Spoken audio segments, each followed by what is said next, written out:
بسم اللہ الرحمن الرحیم والصلاة والسلام علی رسولہ الکریم وعلی آلہ وصحبہ اجمعین۔ انسان کی عظمت اور بڑائی اس کی صفات کے ساتھ ہے، اس کے مال دولت کے ساتھ نہیں۔ دنیا، پیسہ، دولت، حکومت، یہ چیزیں آدمی کو مالدار تو بنا دیتی ہیں، حاکم بنا دیتی ہیں، بڑا نہیں بناتی۔ بڑا انسان وہ ہوتا ہے جو اپنے اندر انسانی صفات رکھتا، اور چھوٹا انسان وہ ہوتا ہے جو صفات میں کمزور ہو۔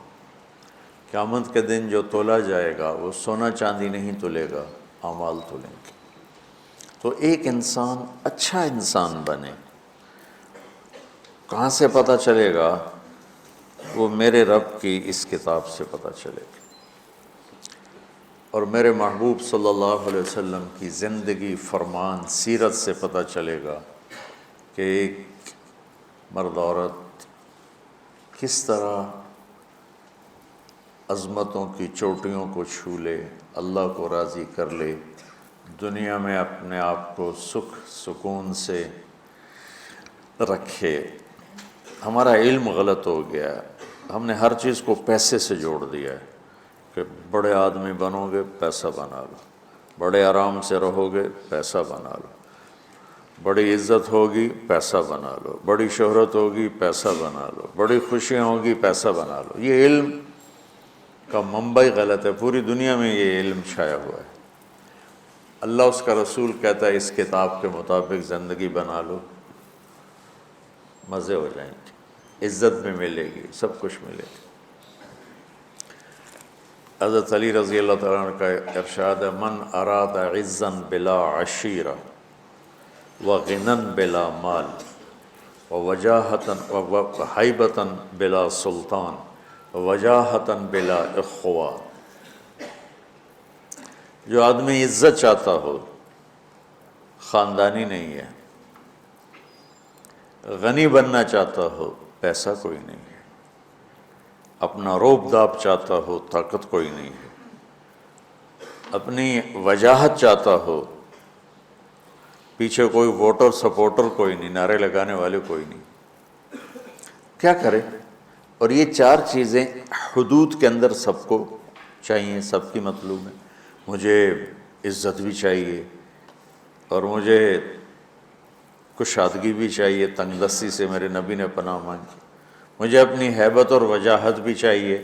اگر یہ میں شریعت کی حدود کے اندر طلب کرتا ہوں تو اللہ کو بھی پسند ہے، اس سے جب باہر جاتا ہوں تو اللہ کو ناپسند ہے۔ تو حضرت علی نے کیا فرمایا کہ جو یہ چیزیں چاہتا ہے تو ایک کام کرے، فَلْيَخْرُجْ مِنْ ذُلِّ مَعْصِيَةِ اللَّهِ إِلَىٰ عِزِّ طَاعَةِ اللَّهِ، کہ اللہ کی نافرمانی والا راستہ ذلت کا راستہ ہے، وہ چھوڑ دے، اور اللہ کی فرما برداری والا راستہ عزت کا راستہ ہے، وہ اختیار کر لے۔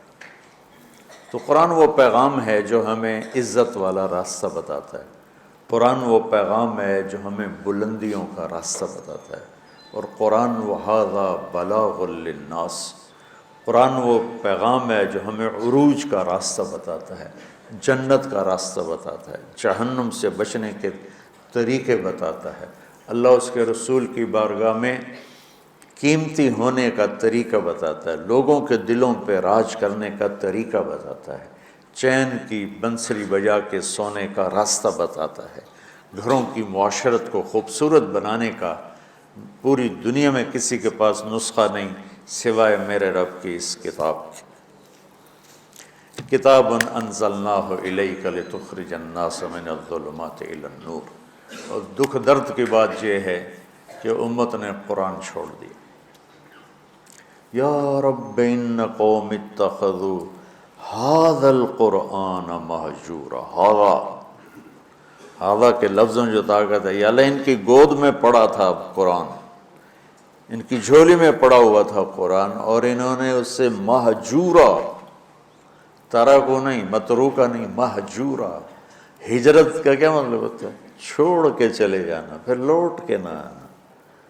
تو متروکہ تو ہے بھائی ٹھیک ہے، کبھی میں گاؤں میں ہوتا ہوں، کبھی یہاں ہوتا ہوں، یہاں ہوتا ہوں تو گاؤں متروک ہو گیا، وہاں جاتا ہوں تو فیصل آباد متروک ہو گیا، مہجورا، کہ یا اللہ یہ میری وہ امت ہے، ان قوم اتخذوا ھذا القرآن مہجورا، انہوں نے میرے قرآن سے ایسے ہجرت کی جیسے لوگ وطن چھوڑ کے دوسرے وطن جا کے ہجرت کر کے بیٹھ جاتے، تب اچھائی کہاں سے ملے گی، اچھا انسان کہاں سے بنے گا؟ تو اللہ کا شکر ہے اس مہینے میں امت قرآن سنتی ہے، پڑھتی ہے، تو سارے قرآن کا اور 1 گھنٹے میں 25-26 دن میں اس کو تو احاطہ نہیں کیا جا سکتا، تو جو اس میں آیات میری سمجھ میں آتی ہیں کہ یہ بیان کر دی جائیں تو وہ میں لے کے آپ کے خدمت میں پیش کر دیتا ہوں۔ 2 دن پہلے میں نے گھر کی زندگی پر خاوند اور بیوی کے رشتے کی بات کی تھی، ہن لباس لکم وانتم لباس لہن، کہ تمہاری بیوی تیرا لباس ہے، اور اللہ بیویوں سے کہہ رہا ہے کہ تمہارے خاوند تمہارا لباس ہے۔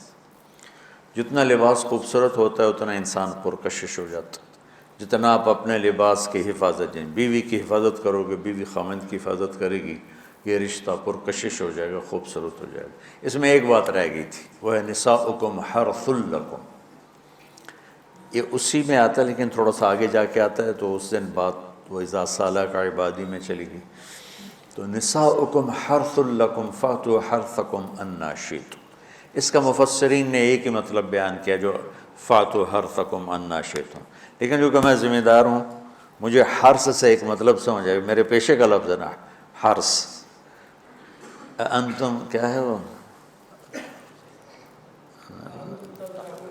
تحرثون بھی کہیں ہے، افرأیتم ما تحرثون، افرأیتم ما تحرثون، تو فاتو حرف، آپ تمام تصویریں دیکھو جو میں بیان کرنے لگا ہوں، میرا دعویٰ نہیں، توبہ میں نے تو ساری دیکھی نہیں، لیکن مجھے نہیں لگتا کسی کا ذہن اس طرف گیا ہوگا، ہو سکتا گیا ہو کو، میں اپنے علم کے دعوے، تو میں تو ویسے ہی طالب علم ہوں۔ اللہ نے یہاں عورت کو تشبیہ دی ہے کھیتی سے،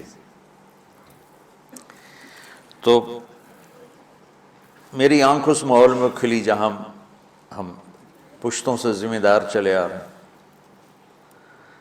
تو درخت جب پھل نہیں دیتا ہے تو ذمہ دار اس کو ڈنڈے مارتا ہے، اس کو گالیاں نکالتا ہے۔ کس طرح ذمہ دار ایک پودے کو پروان چڑھاتا ہے، یہ ہے تمہاری ذمہ داری اپنی بیوی، چونکہ تم نہیں کسی کے گھر گئے، تمہارے گھر کسی کی بیٹی آئی ہے، ماں چھوڑ کے، باپ چھوڑ کے، بہنیں چھوڑ کے، بھائی چھوڑ کے، سہیلیاں چھوڑ کے، اور اپنی ترتیب زندگی کو توڑ کر ایک بول پر تیرے گھر آئی ہے، تو پاگل تو آتے ہی اس کے ساتھ بدتمیز ہو رہا ہے، کبھی گالیاں دیتا ہے، کبھی تانے دیتا ہے، کبھی تیری ماں اسے کچھ سناتی، کبھی تیرا ابا اسے کچھ سناتا ہے، کبھی تیری بہنیں اسے کچھ سناتی ہیں، تو نے کھیتی کی راکھی کیا کرنی تھی، تو نے تو کھیتی کو آگ ہی لگا کے رکھ دی، تو یہ فصل کیسے دے گی، تو گندا دانہ اس میں سے نکلے گا۔ تو عورت کو اللہ تعالیٰ نے زمین سے تشبیہ دی، اور اس سے آنے والی اولاد کو کھیتی سے اللہ تعالیٰ نے تشبیہ دی، اور زمین سے کھیتی لینے کا ایک طریقہ ہے، ہل چلتا ہے، زمین نرم کی جاتی ہے، پانی لگتا ہے، پھر اسے اور نرم کیا جاتا ہے، پھر جڑی بوٹیوں کو صاف کیا جاتا ہے، اسے تیار کیا جاتا ہے، پھر اس میں دوبارہ ہل چلا کے بیج لگایا جاتا ہے، پھر اس بیج کی راکھی کی جاتی ہے، حفاظت کی جاتی ہے، جب وہ پانی مانگتا ہے پانی دیتے ہیں، چاہے رات کے 12 بجے بھی پانی کی ضرورت ہے، وہ پانی پہنچ رہا ہوتا ہے، وہ کھاد مانگتا ہے کھاد دیتے ہیں، وہ گوڈی مانگتا ہے گوڈی دیتے ہیں، پھر اس میں گندی جھاڑیاں پیدا ہوتی ہیں، تو ہم الگ مزدور لگا کر ان گندی جھاڑیوں کو نکالتے ہیں، اور اب سپرے آ گئے ہیں کہ سپرے کرو تو صرف وہ گندی جو بوٹیاں ہیں وہ مر جاتی ہیں، فصل کو کچھ نہیں ہوتا۔ میں آپ کے سامنے ایک نقشہ بیان کر رہا ہوں کہ اللہ تعالیٰ یہاں خاوند اور بیوی کی زندگی کو کس خوبصورت انداز میں بیان فرما رہا ہے۔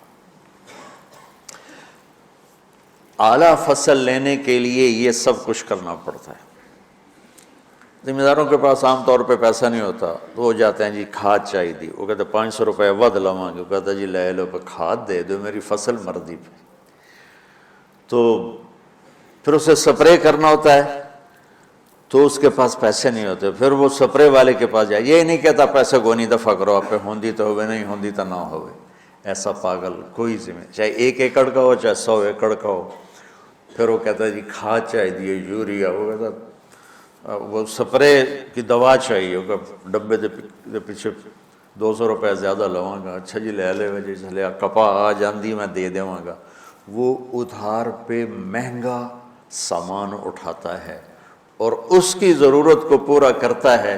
وہ گندم کو یہ نہیں کہتا، کپاس کو یہی نہیں کہتا میرے کو پیسے کوئی نہیں، میں نہ تینوں پانی لا سکنا، نہ کھاد دے سکنا، نہ سپرے کر سکنا، تو پھر مکھیاں ہی مارے گا، روٹی تو کوئی نہیں لبنی۔ عورت کی زمین میں محبت کا حل چلاؤ، اپنے رات کے آنسوؤں سے اس کو پانی لگاؤ، اپنے اخلاق کے ذریعے سے اس میں بیج ڈالو،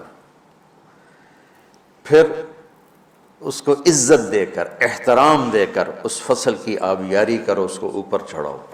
اس میں جو گندی جھاڑیاں ہو گئیں، کبھی یہ ادھر سے گندا آئے گا، کبھی ادھر سے گندگی آئے گی، کبھی ساس کی طرف سے، کبھی سسر کی طرف سے، کبھی بہنوں کی طرف سے، کبھی لڑکی کے ماں باپ کی طرف۔ بعض لڑکی کے ماں باپ ایسے بے وقوف ہوتے ہیں کہ اپنی بیٹیوں کا گھر اجاڑ دیتے ہیں، شادی کرنے کے بعد بھی بیٹی کو اپنے حکم پر چلانے کی کوشش کرتے ہیں، تو خاوند کہاں برداشت کرتا ہے؟ شادی کے بعد بیوی پر ماں کا حق نہیں ہے، باپ کا حق نہیں ہونے کا مطلب ہے کہ پہلے اب خاوند کا حق ہے، پھر ماں باپ کا حق ہے۔ ماں کچھ کہے، خاوند کچھ کہے تو اسے خاوند کی اطاعت کرنی ہے، ماں کی نہیں، ماں کی نہیں۔ لیکن کچھ والدین ایسے ہیں جو اپنے بیٹیوں کو برباد کر دیتے ہیں، پیچھے سے ڈوریں ہلا ہلا ہلا، ایسے کیسز چھوڑے ہیں۔ زیادہ جو مسئلہ ہے وہ سسرالی مسئلہ ہے، تو اس میں وہ جو گندی جھاڑیاں پیدا ہوتی ہیں نا، ان کو وہ سلیقے سے نکالتا رہے، نکالتا رہے، نکالتا رہے، نکالتا رہے، اور اس کی حفاظت کرتا رہے۔ یہ جو آموں کا باغ لگتا ہے نا، تو چھوٹا ہوتا ہے، جب سردیاں آتی ہیں تو اس کو ہم کور کر دیتے ہیں، سارے پہلے اس کے اوپر چونے کا سپرے کرتے ہیں، چونے کا، کہ اس کے پتوں کے اوپر ایک تہ جم جائے، اور اس کے تنے پر بھی چونا لگاتے ہیں تاکہ ٹھنڈک اندر نہ جائے، پھر اس کو یوں کور کر دیتے ہیں کہ اندر سردی نہ جائے۔ اتنی حفاظت ایک چھوٹے سے پودے کی جاتی ہے، تب جا کر وہ پروان چڑھتا ہے۔ اور سب سے بڑا پودا انسان ہے، اور سب سے قیمتی دھرتی ماں ہے، اور سب سے قیمتی رشتہ خاوند اور بیوی ہے۔ اور آج کے خاوند بیوی کو ماں کی گالیاں نکال رہے، بہنوں کی گالیاں نکال رہے، جیسے وہ خرید کے کسی لونڈی کو خرید کے لیں، کسی کی بیٹی ہے تو کھیتی، تم لوگ دورے والے اب جا رہے ہو، تمہاری شادیاں ہو گئیں، تو اللہ کے واسطے بچوں بدتمیز نہ بننا اپنی بیویوں کے ساتھ، یاد رکھنا میری باتوں کو۔ وہ جو گیت تم نے سنا نہیں میری عمر بھر کا ریاض تھا، میرے درد کی تھی وہ داستاں جسے تم ہنسی میں اڑا گئے۔ کہیں ایسا نہ کر دینا میری باتوں کو۔ اگر اپنی زندگی کو خوبصورت دیکھنا چاہتے ہو، عالی شان دیکھنا چاہتے ہو، اپنے اخلاق اچھے کر لو۔ چونکہ بیوی کی بات ہو رہی ہے، ورنہ ہر رشتے میں اسی کی ضرورت۔ ماں کا رشتہ ہے، محبت دینی پڑے گی، باپ کا رشتہ ہے، محبت دینی پڑے گی، بہنوں کا رشتہ ہے، بھائیوں کا رشتہ ہے، اولاد کا رشتہ ہے۔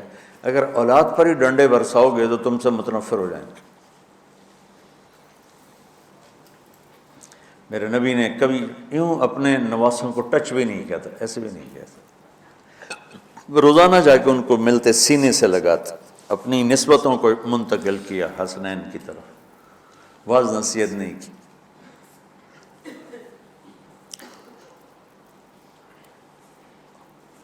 بہت سے بچے علماء کے، تبلیغ والوں کے، نیک لوگوں کے ضائع ہو گئے کہ بچے کا ذوق نہیں دیکھا، بس حافظ بنانا ہے، عالم بنانا ہے، حافظ بنانا ہے، عالم بنانا ہے۔ بناؤ حافظ، بناؤ عالم، پہلے ذوق دیکھ لو، اگر نہیں ہے تو اچھا مسلمان بناؤ، یہی کافی ہے۔ اگر زبردستی چلایا تو وہ بچہ نہ دین کا رہے گا، نہ دنیا کا رہے گا، نہ مدرسے کا رہے گا، نہ تبلیغ کا رہے گا۔ یہ لاکھوں مثالیں میرے سامنے ہیں۔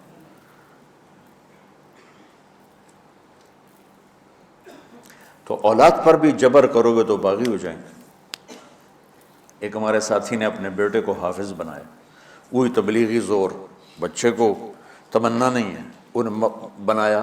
جب اس نے سر نکل آیا اس کا اور اس کی شادی ہونے لگی تو اس کے والد نے کارڈ چھپوایا، حافظ فلاں فلاں، اس نے سارے کارڈ جلا دیے۔ جلانے کا مطلب ہے پھینکوا دیا، کہ نئے سرے سے کارڈ چھپواؤ اور حافظ کا نام کٹاؤ، حافظ کا نام کٹا کے میرے کارڈ چھپاؤ۔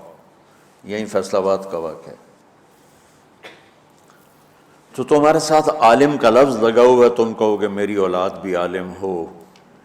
6 مہینے کی اولاد، اس کے سر پہ بڑی ساری ٹوپی ہوئے، جی چاہے تو اس سے داڑھی بھی کاٹ لو ہوتی تسی۔ تو اتنے بچوں کے سر پہ ٹوپیاں چڑھائی ہوتی ہیں۔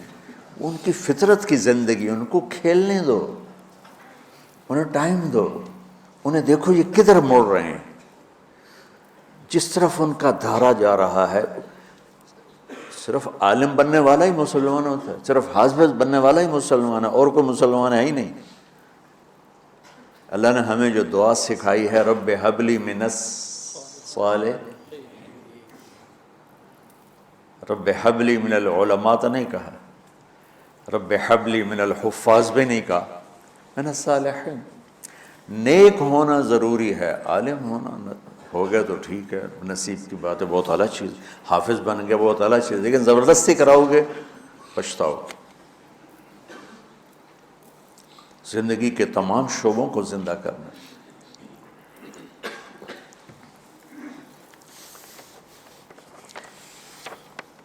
ایک اور آیت سورۃ آل عمران کی ہے، یہ سارے دین کی روح ہے، اور یہ دین کا مرکزی نقطہ ہے، مرکزی نقطہ۔ جیسے گاڑی ہوتی ہے نا، اس کا بیلنس کیا جاتا ہے تو پھر وہ صحیح چلتی ہے۔ اس کا ایک نقطہ ہوتا ہے، اس پر آ کر چاروں ٹائروں کو ایک جیسے زاویے پر جمع کرنا ہوتا ہے، پھر وہ صحیح چلتی ہے۔ اگر وہ بیلنس آؤٹ ہو جائے تو سوزوکی ہو یا لینڈ کروزر ہو، وہ سیدھی نہیں چلے گی، کبھی یوں ہو جائے گی، کبھی یوں ہو جائے گی، کبھی یوں، وہ خود بھی تھکے گی اور مسافر کو بھی تھکائے گی۔ تو ہر چیز کا سینٹر پوائنٹ جب صحیح ہوتا ہے تو وہ چیز صحیح چلتی ہے۔ اسلام کا جو مرکزی نقطہ اور پوائنٹ ہے وہ نرمی ہے، شدت نہیں، وہ نرمی ہے، وہ عبادات اور باقی ساری چیزیں اپنی اپنی جگہ پر، لیکن ان سب کو جوڑنے والی جو چیز ہے وہ نرمی ہے۔ یہ میں نے کہاں سے لیا؟ میں ایک دفعہ جا رہا تھا پاناما، تو سورہ کہف کو دیکھ کے پڑھ رہا تھا، ویسے مجھے یاد ہے میں دیکھ کے پڑھ رہا تھا۔ تو جب میں وَلْيَتَلَطَّفْ پر پہنچا تو حاشیے میں لکھا تھا نصف القرآن۔ تو میں ایسی تھوڑی دیر سوچ میں پڑا کہ یہ اللہ تو قادر ہے، یہاں کوئی لفظ لا سکتے تھے اللہ تعالیٰ، یہ کیوں لائے وَلْيَتَلَطَّفْ؟ حد سے زیادہ نرمی کا معاملہ کرنا۔ وہ جو روٹی لینے میں گیا ترکی میں، ترسوس ایک جگہ ہے جہاں اردن والے بھی دعویٰ کرتے ہیں کہ یہاں تھے اصحاب کہف، میں نے وہ بھی دیکھا ہے، اور ترکی والے بھی کہتے ہیں میں نے وہ بھی دیکھا ہے۔ تو ترکی والا قرآن کی تعبیر سے زیادہ جوڑ کھاتا ہے، اردن والا جوڑ نہیں کھاتا ہے۔ تو اس کا وَلْيَتَلَطَّفْ، اے بھائی کوئی بھاؤتاؤ کے چکر میں نہ پڑنا، بڑی نرمی سے پیار محبت سے بس روٹی لے کے آجا، بھوک لگی۔ اور صیغہ مبالغے کا ہے، تلطف، تفاعل، مبالغہ اور تکلف۔ تو تمہارے اندر اگر سختی ہے پھر بھی تم با تکلف نرمی کرو، تمہارے اندر شدت ہے پھر بھی اپنے اوپر نرمی طاری کرو۔ تو یہاں سے مجھے یہ بات سمجھ میں آئی کہ پوری شریعت کا سینٹر پوائنٹ قرآن ہے، اور قرآن کا سینٹر پوائنٹ نرمی ہے، وَلْيَتَلَطَّفْ۔ اب ہمارے ڈانٹ ڈپٹ کو بزرگی سمجھا جاتا، ڈانٹ ڈپٹ کو تربیت سمجھا جاتا، استاد شاگرد کو ڈانٹ رہے ہیں، پیر مریدوں کو ڈانٹ رہے ہیں، امیر مامور کو ڈانٹ رہے ہیں، والدین اولاد کو ڈانٹ رہے ہیں، اور میرا اللہ کہہ رہا ہے نرمی.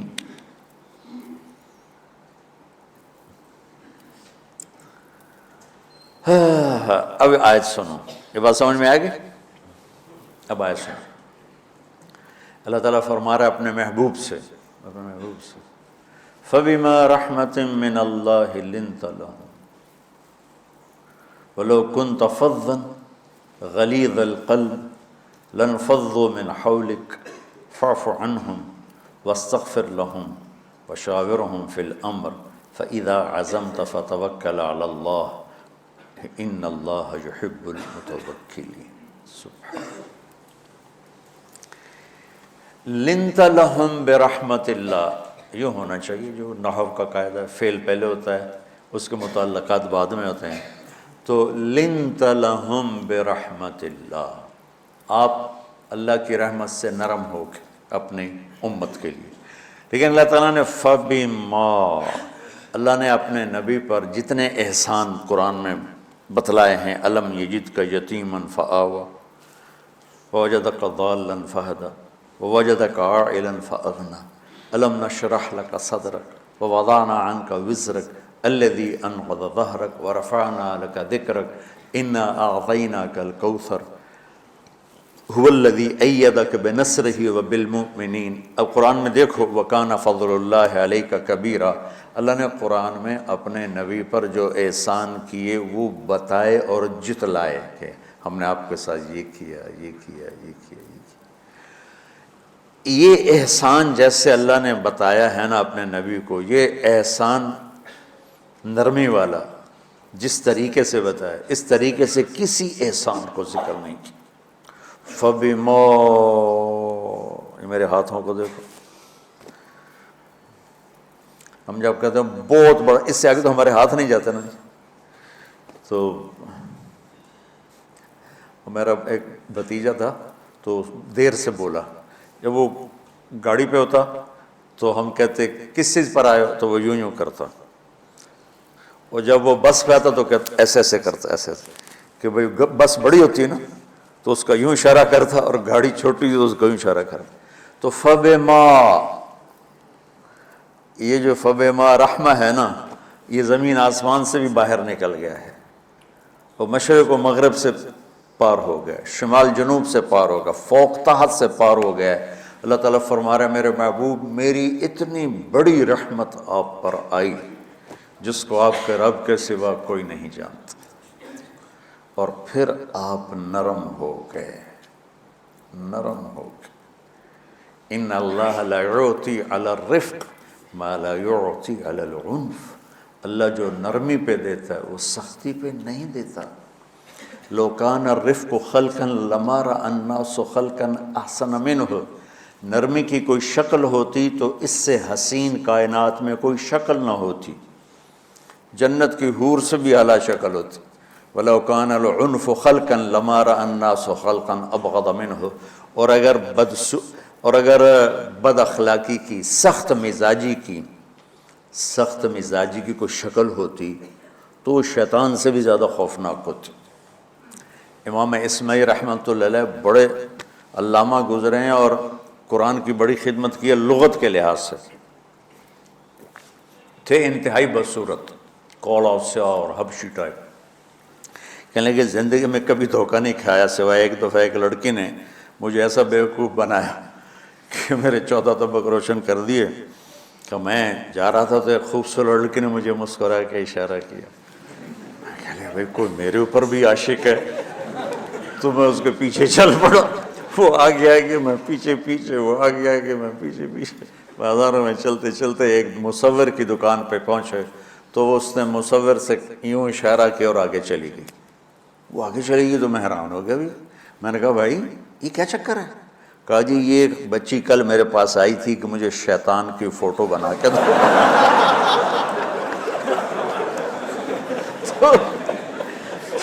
تو میں نے اس سے کہا بیٹی میں نے تو شیطان دیکھا نہیں، تو مجھے دکھا تو میں اس کا فوٹو بناؤں.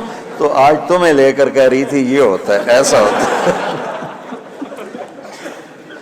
تو اگر سختی کی کوئی شکل ہوتی نا تو شیطان سے بھی بدصورت ہوتی.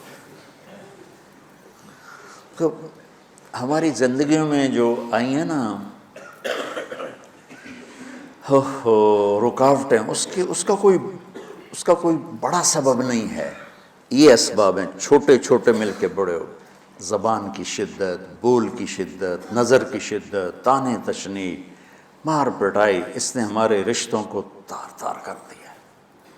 اور میں قربان جو میرا اللہ تعالیٰ کہہ رہا ہے لو کنت فظا غلیظ القلب، اگر آپ کی زبان میں شدت ہوتی، آپ کے مزاج میں شدت ہوتی، لانفضوا من حولک. انفضوا کا مطلب بتایا تھا نا کل پرسوں، بھگدڑ مچ جانا، پیچھے مڑ کے نہ دیکھنا. معلم محمد مصطفیٰ جیسے ہوں صلی اللہ علیہ وسلم، اور طلبہ اصحاب رسول جیسے ہوں.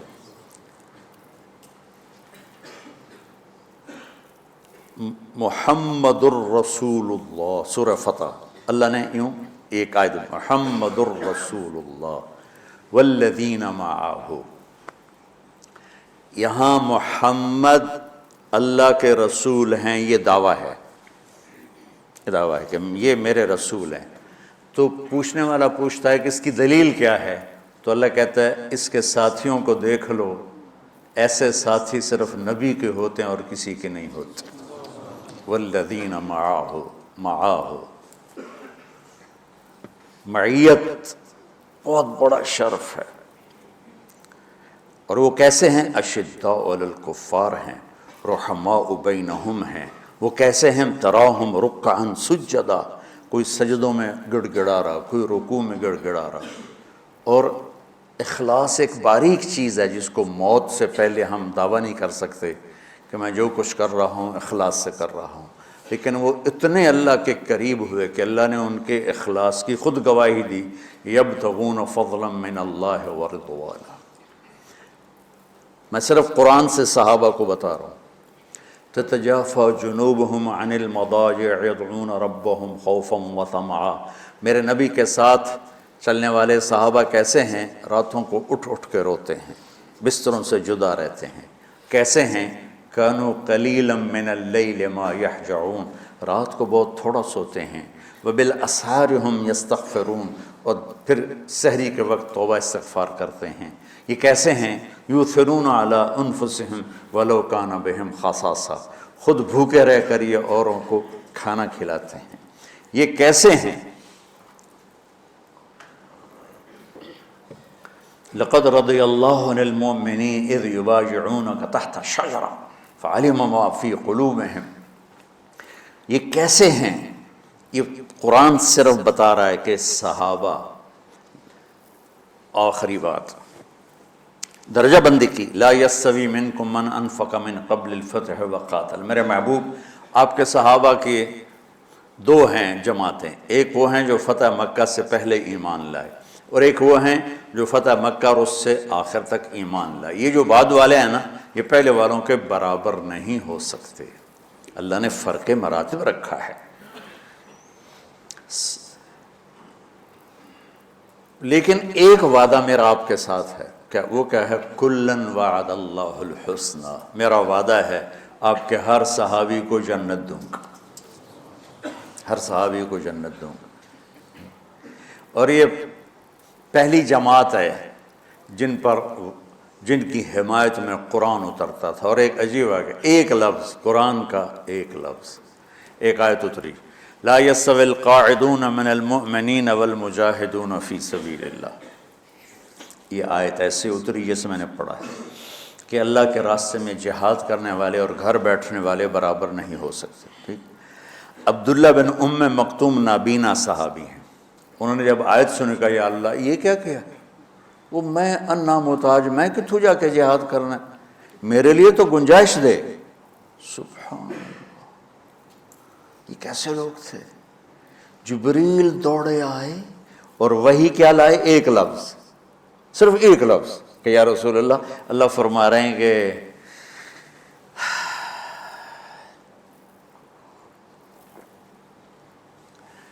کیا ہے؟ عبس وتولی اذ جاءہ الاعمى.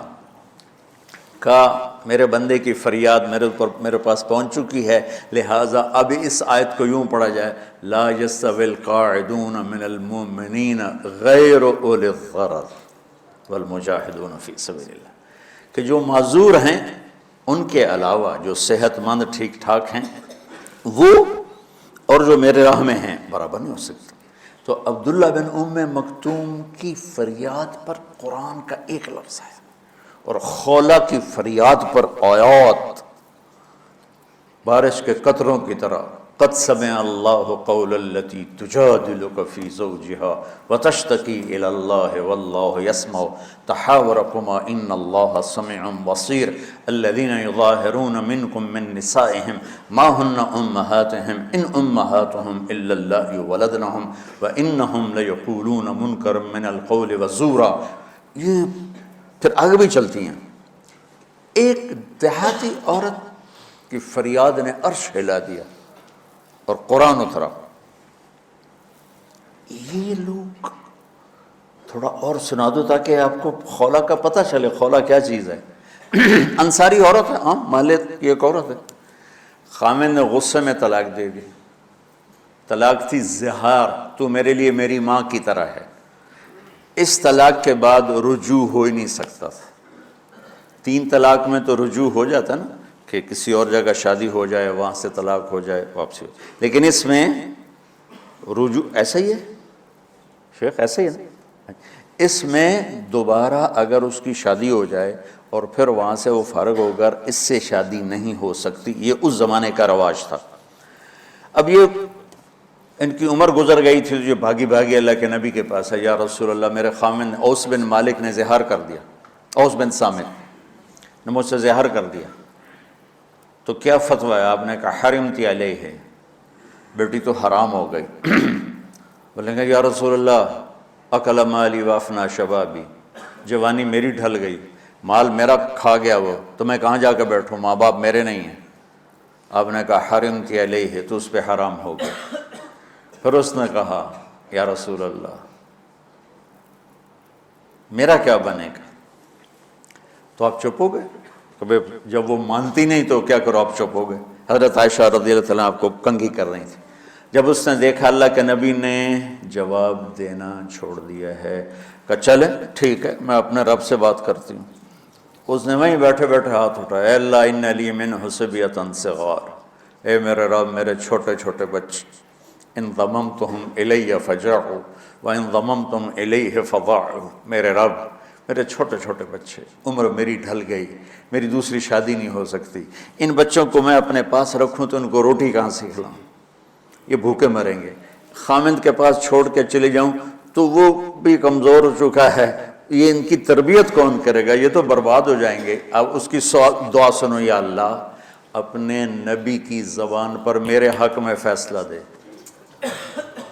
یہ نہیں کہا کہ تو اپنی شریعت کا فیصلہ سنا، کہ اللہ میرے حق میں دینا ہے فیصلہ، اور اللہ تعالیٰ کا قرآن آ گیا، ہاں خولا ہم نے اپنے رحمت کے طفیل تیرے حق میں فیصلہ دے دیا۔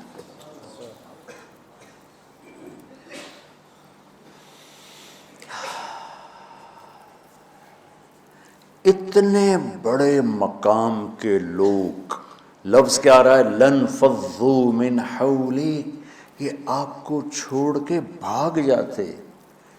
سختی اتنی بڑی بلا ہے کہ اتنے دھرتی نے کسی نبی کے ایسے ساتھی نہ دیکھے گی، اور ایسے عظیم انسان دنیا میں نہ آئیں گے، انبیاء کے بعد عظیم ترین انسانوں کا ٹولہ، لیکن وہ بشر تھے، ان سے خطائیں ہوئیں، ان سے گناہ ہوئے، پر اللہ نے کہا جاؤ ہم نے معاف کر دیا، کلاً وعد اللہ الحسنی، جاؤ سب کے لیے جنت ہے۔ تو میرا اللہ کہہ رہا ہے میرے محبوب، اور اب تھوڑے سے احادیث سے سن لو۔ آپ نے کہا ابو بکر جنتی، عمر جنتی، عثمان جنتی، علی جنتی، طلحہ جنتی، زبیر جنتی، سعد بن ابی وقاص جنتی، عبد الرحمن بن عوف جنتی، ابو عبیدہ بن جراح جنتی، سعید بن زید جنتی، بلال جب جنت میں جاتا ہوں تیرے پاؤں کی آہٹ اپنے آگے آگے سنتا ہوں۔ جس نے جنتی عورت کو دیکھنا ہو ام رومان کو دیکھ لے، بڑا مناقب صحابہ اٹھا کے دیکھو، میرا ایک امتی آئے گا جنت کے دروازوں پر تو 8 دروازے کھل کے کہیں گے مرحبا ادھر آ جائیں، ادھر ادھر۔ سلمان فارسی ایسے ہوئے، یا رسول اللہ کون ہے یہ؟ تو آپ نے کہا یہ بیٹھا ہے ابو بکر، اس کو جنت کے 8 دروازے پکاریں گے۔ عمر، ایک محل دیکھا بہت عالیشان، میں سمجھا میرا ہے۔ جب جانے لگا تو فرشتے نے کہا آپ کے غلام عمر بن خطاب کا ہے۔ عثمان، جنت میں ہر نبی کا رفیق ہے، میرا رفیق تو ہے۔ پھر حضرت علی کا ہاتھ پکڑ کے کرتے کرتے کرتے یہاں لگا لیا، علی تو بھی خوش ہو جا، جنت میں تیرا گھر میرے گھر کے سامنے ہے۔ طلحہ زبیر، ہر جنتی کا ایک خادم، میرے 2 خادم طلحہ اور زبیر۔ تو اس سے ایک لائن لگی پڑی ہے، اور میرا اللہ کہہ رہا ہے میرے محبوب اگر آپ کے مزاج میں شدت ہوتی تو ایسے عظیم الشان لوگ آپ کو چھوڑ کے بھاگ جاتے۔ بچوں کیا کرو، سنا سنا کے بھی تھک گیا ہوں۔ ایک بلبل ہے کہ ہے محو ترنم اب تک، اس کے سینے میں ہے نغموں کا تلاطم اب تک، قید موسم سے طبیعت رہی آزاد اس کی، کاش گلشن میں کوئی سمجھے فریاد اس کی۔ میں تو پچھلے 20 سال سے فریاد کر رہا ہوں، او بھائیو نرمی اختیار کرو، محبتیں اختیار کرو، نفرت ہو، اختلاف کرو، نفرت تو نہ کرو۔ بیوی سے اختلاف ہو گیا ہے تو نفرت تو نہ کر، بیوی کو خامن سے ہو گیا نفرت تو نہ کر، بہن بھائیوں میں ہو جاتی اونچ نہیں، نفرت ہے تو نہ کرو، سلام دعا ختم۔ تو آپ فارغ ہونے والے ہو، یہ اسباق یاد رکھو گے تو آپ ہی کو فائدہ ہوگا انشاءاللہ۔ پھر جہاں جاؤ گے گلاب کے پھول کی طرح مہکو گے۔ چمن میں بہت سے پھول ہوتے ہیں، لیکن جہاں گلاب کھلا ہوتا ہے سب کی نظر وہیں جا کر ٹکتی۔ تو اگر میں نے یہ اخلاق بنا لی، یہ نرمی اپنے اندر پیدا کر لی، تو اللہ کی قسم گلاب کے پھول کی طرح مہکو گے بھی صحیح، اور پرکشش بھی ہوگی، جاذبیت بھی ہوگی۔ شکلوں کی کشش چند دنوں کے بعد ختم ہو جاتی، اخلاق کی کشش موت تک باقی رہتی۔ جیسے روٹی کی طلب موت تک ختم نہیں ہوتی، باقی چیزیں آدمی کہتا ہے یار گوشت بڑا کھا لیا، دال بناؤ، بھنڈی کھا لی اب توری بناؤ، لیکن روٹی ایسی ہے اسے کوئی کسی دن جاتا ہے روز ہی روٹی روز ہی روٹی، کہ اس طرح اندر رچ پچ گئی۔ ایسے اچھے اخلاق روٹی کی طرح ہیں جن کی طلب کبھی ختم نہیں ہوتی۔ تو ہمارے علمی حلقے ہوں، دیندار حلقے ہوں، ان سب میں شدت پائی جاتی، ہر درجے کی شدت۔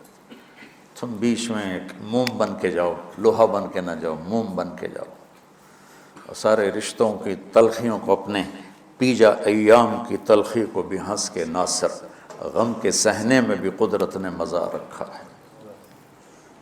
تلخیوں کو پینا سیکھو، زبان کو بند کرنا سیکھو، اور پھر مسکرانا سیکھو، اور نرمی کا سلوک سیکھو، جو میرے نبی کی سب سے عالی شان صفت فَبِمَا رَحْمَةٍ مِّنَ اللَّهِ۔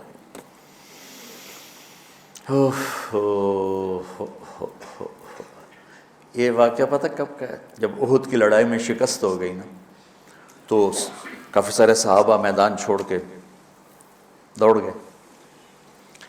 تو جب ابو سفیان کا لشکر واپس چلا گیا تو وہ واپس آئے، اور سب ڈرے ہوئے تھے کہ اب ہمیں بڑی ڈانٹ پڑے گی، ہمیں بڑی ڈانٹ پڑے گی۔